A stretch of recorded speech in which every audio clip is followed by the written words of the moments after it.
अस्सलाम वालेकुम प्यारे बच्चों, आज हम उर्दू की नज्म दुआ पढ़ेंगे। चलिए हमारे साथ दोहराइए। नज्म नंबर 1 दुआ। ऐ खुदा सुन ले मेरी दुआ, कर तू मुझ पर करम, रख तू मेरा भरम। राह सीधी चलूं, शमा बनकर जलूं, मुझको सच्चा बना, मुझको अच्छा बना।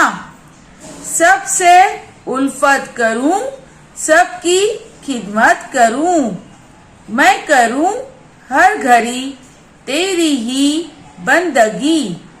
तू मुझे शाद रख, गम से आजाद रख। ऐ खुदा सुन ले मेरी दुआ। चलिए इसे एक बार और दोहराते हैं। नज्म नंबर 1 दुआ। ऐ खुदा सुन ले मेरी दुआ, कर तू मुझ पर करम, रख तू मेरा भरम। राह सीधी चलूं, शम्मा बन कर जलूं, मुझको सच्चा बना, मुझको अच्छा बना।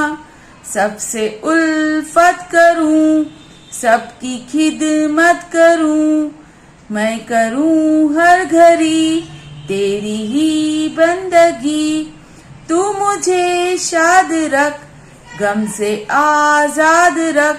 ऐ खुदा सुन ले मेरी दुआ।